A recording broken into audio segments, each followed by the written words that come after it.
Hello, welcome students. I am Veena Akarkar from New Arts, Commerce and Science College, Barnet. Students, we have started the subject secretarial practice. In this subject, the second topic is sources of corporate finance. We have seen the concept of own capital and borrowed capital in this chapter. We have already seen the video regarding the own capital. In our last video, we have started the concept of borrowed capital, and in borrowed capital, we have seen the concept of debentures. We have already seen the last video regarding the types of debentures. The company can collect the borrowed capital by different sources, that is, by issue of debentures, public deposits, bonds, loans from banks and financial institutions, etc. So students, we have seen the concept of types of debentures in our last video. In this video, we have to see the next concept for the collection of borrowed capital, that is bond. Then what is bond? Introductory part to the bond. First one is the bond is डेप्ट security. Bond क्या है? Bond एक डेप्ट security है, वो भी एक तरह का लोन ही है. It is formal contract to repay borrowed money with interest. Bond एक कॉन्ट्रैक्ट है जिसके अंदर जो लोन लिया गया है वो इंटरेस्ट के साथ पेड करने का कॉन्ट्रैक्ट कंपनी करती है. Bond is a loan. Bond एक लोन है, कर्जा है. Bond holder is a creditor of the company. जो पर्सन ने बॉन्ड लिया है वो बॉन्ड होल्डर कंपनी का क्रेडिटर है. He gets fix rate of interest. Bond holder को कंपनी फिक्स रेट से इंटरेस्ट पेड करती है. All bonds have maturity date and paid in cash at certain date in future. जो bond company cell करती है वो all bonds को maturity date दी हुई रहती है और उसी दिन जो मैच्योरिटी डेट दी है उसी दिन कंपनी उनके अमाउंट कैश में पेड करती है. Then the meaning of bond according to the Webster dictionary. Webster dictionary के हिसाब से बॉन्ड क्या है? A bond is an interest-bearing certificate issued by the government or business firm. Bond जो है वो एक इंटरेस्ट बेयर किया करने वाला सर्टिफिकेट है जो गवर्नमेंट भी इशू कर सकती है और बिजनेस करने वाली फर्म भी इशू कर सकती है. Promising to pay the holder a specific sum at a specific date. मतलब बॉन्ड होल्डर को कंपनी प्रॉमिस करती है कि जो स्पेसिफिक अमाउंट है वो स्पेसिफिक डेट को कंपनी उसे पेड करेगी या गवर्नमेंट उसे पेड करेगी. Then as per the definition the features of bonds. Bond के क्या क्या फीचर्स है? बॉन्ड के 4 फीचर्स हैं. First one is nature of finance. It is डेप्ट finance. It provides long-term finance for 5 years, 10 years, 25 years, etc. It may be more than 25 years also. It may be also for 50 years. So bond क्या है? It is a debt finance. मतलब bond जो capital है वो एक debt है, loan है जो long term के लिए लिया जाता है. Next is status of bond holder. The bondholders are creditors. They are not entitled to participate in general meeting. Bond holder जो है वो कंपनी के क्रेडिटर्स है. क्रेडिटर्स होने के कारण वो कंपनी के जनरल मीटिंग में पार्टिसिपेट नहीं कर सकते. They have no voting rights so they are not participated in the management. उनको वोटिंग राइट्स भी नहीं दिए गए हैं इसलिए वो कंपनी के मैनेजमेंट में भी पार्टिसिपेट नहीं कर सकते. Next is return on bonds. The bondholders gets a fixed rate of interest. It is payable at regular interval or on the maturity. Bond holder को कंपनी फिक्स रेट से interest paid करती है और वो जो इंटरेस्ट पेड किया जाता है वो रेगुलर इंटरवल से पेड किया जाता है, मतलब आफ्टर 3 मंथ्स और आफ्टर 6 मंथ्स 9 मंथ्स जैसे कंपनी ने डिसाइड किया होगा उस तरह से, और ऑन द मैच्योरिटी जब उनकी लिमिट ख़त्म हो जाती है, टाइम लिमिट, तो उसके बाद principal amount with interest paid की जाती है. Next is repayment. Bonds have specific maturity date on when the principal amount is repaid. Bond के ऊपर जो मैच्योरिटी डेट दी हुई होती है उसी दिन कंपनी बॉन्ड होल्डर को उसकी जो स्पेसिफिक अमाउंट है, प्रिंसिपल अमाउंट, उनको पेड करती है. So students, these are the concept and features related to the bonds. So the next concept for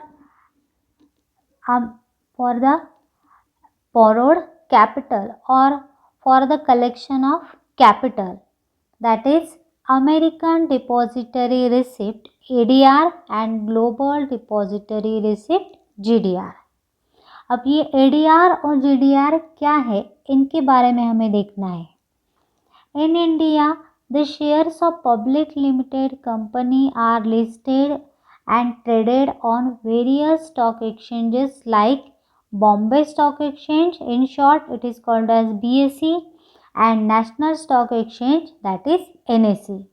मतलब जो इंडियन कंपनीज है वो अपने शेयर जब मार्केट में बेचती है तो शेयर सेल करने के समय उनको अपने शेयर्स स्टॉक एक्सचेंज के ऊपर लिस्ट करने पड़ते हैं, रजिस्टर करने पड़ते हैं. इंडिया में जो कंपनीज है वो 2 स्टॉक एक्सचेंज के ऊपर उनके शेयर लिस्ट करती हैं, that is BSE and NSE. With adoption of free economic policy and due to the globalization, some of Indian companies' shares are also listed and traded on foreign stock exchanges like New York Stock Exchange or National Association of Securities Dealer Automated Quotation, that is NASDAQ. मतलब जो Indian companies है उनके shares सिर्फ India में ही बेचे जाते हैं नहीं, वो फॉरेन कंट्रीज में भी उनके शेयर्स बेच सकती है. अगर इंडियन कंपनी को उनके शेयर्स फॉरेन में बेचने हैं तो उनके शेयर्स उन्हें फॉरेन शेयर मार्केट में रजिस्टर करने पड़ते हैं, that is in New York stock exchange और in Nasdaq. These are the example. उसके अलावा भी बहुत सारे स्टॉक एक्सचेंज है, वहाँ पर शेयर्स रजिस्टर किए जाते हैं. To list these shares on the stock exchanges, company has to comply with the policies of those stock exchanges. अगर कंपनी को शेयर्स इन स्टॉक एक्सचेंज के ऊपर लिस्ट करने हैं, रजिस्टर करने हैं, तो वो स्टॉक एक्सचेंज की जो पॉलिसी है वो पॉलिसी उनको कंप्लीट करनी पड़ती है. The policies of these stock exchanges are different than the policies of Indian stock exchanges. वो फॉरेन के स्टॉक एक्सचेंजेस हैं उनकी पॉलिसीज अलग रहती है, हमारे इंडियन स्टॉक एक्सचेंज की पॉलिसी अलग रहती है, तो कंपनी को वो पॉलिसीज फॉलो करनी पड़ती है. Therefore, those Indian companies which cannot list their shares directly on foreign stock exchanges get listed indirectly using ADR and GDR. तो जो हमारी इंडियन कंपनी है उन्हें अगर फॉरेन कंपनीज के ऊपर अपने शेयर्स लिस्ट नहीं कर सकते हैं तो वो डायरेक्टली लिस्ट न करते हुए इनडायरेक्टली लिस्ट कर सकते हैं. किस तरह से? By the use of ADR and GDR. तो ये ADR और GDR किस तरह से काम करते हैं? ADR एंड GDR डॉलर और euro denominated instrument traded in USA and Europe stock exchanges. जो यूरोप का और यूएसए का मतलब यूनाइटेड स्टेट्स ऑफ अमेरिका का जो स्टॉक एक्सचेंज है वहाँ पे जो डॉलर और यूरो में उनका ट्रेडिंग किया जाता है. Indian companies issues shares to an intermediary called depository.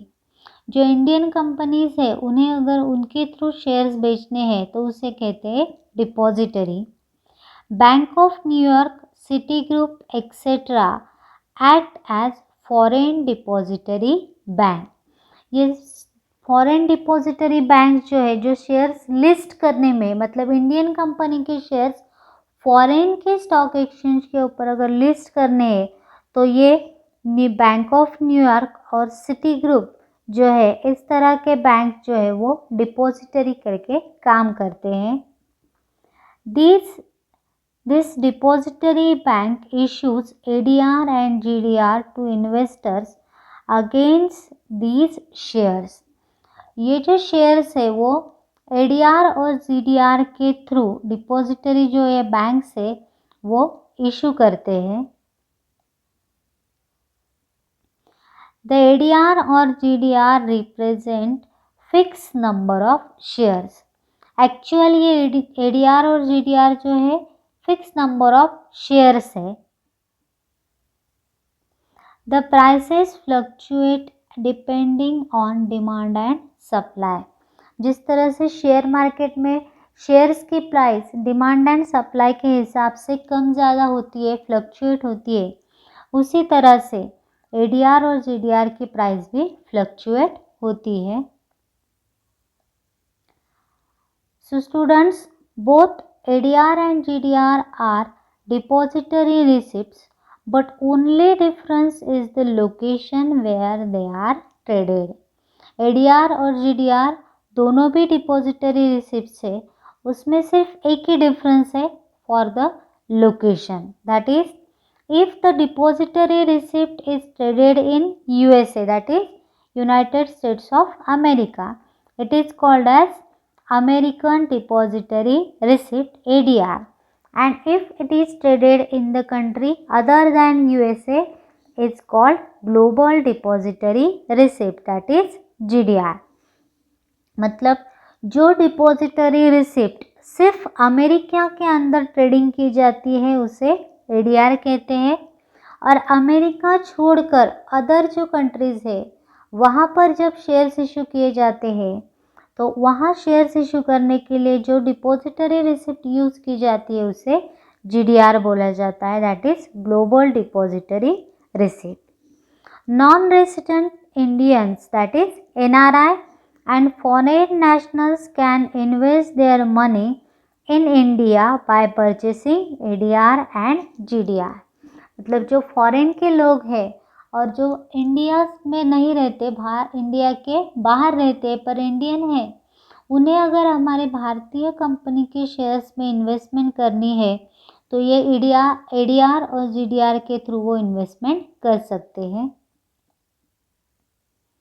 The company pays dividend in home currency to the depository bank, and depository bank converts it into the currency of investor and pays dividend. Company shares के ऊपर return dividend देती है, उसी तरह ये ADR और GDR holder को भी डिविडेंड दिया जाता है, और उनका जो डिविडेंड है वो डिविडेंड कंपनी उनकी जो करेंसी है उनमें कन्वर्ट करके डिपॉजिटरी बैंक के थ्रू वो डिविडेंड कन्वर्ट करके पेड किया जाता है. The exchanges on which GDR is traded. जो एक्सचेंजेस है जहाँ पे GDR का ट्रेडिंग किया जाता है वो कौन कौन से एक्सचेंजेस है, that is London stock exchange, Nasdaq, Dubai, Singapore stock exchange and Hong Kong stock exchange etc. These are the example where the GDR is traded. ADR तो सिर्फ अमेरिका में ट्रेड होता है, इसीलिए उसके लिए अदर स्टॉक एक्सचेंज नहीं है. So students, we have seen the concept of bonds and ADR and GDR, that is American Depository Receipt and Global Depository Receipt. I hope you like the video. Thank you for watching the video. Subscribe my channel. Thank you.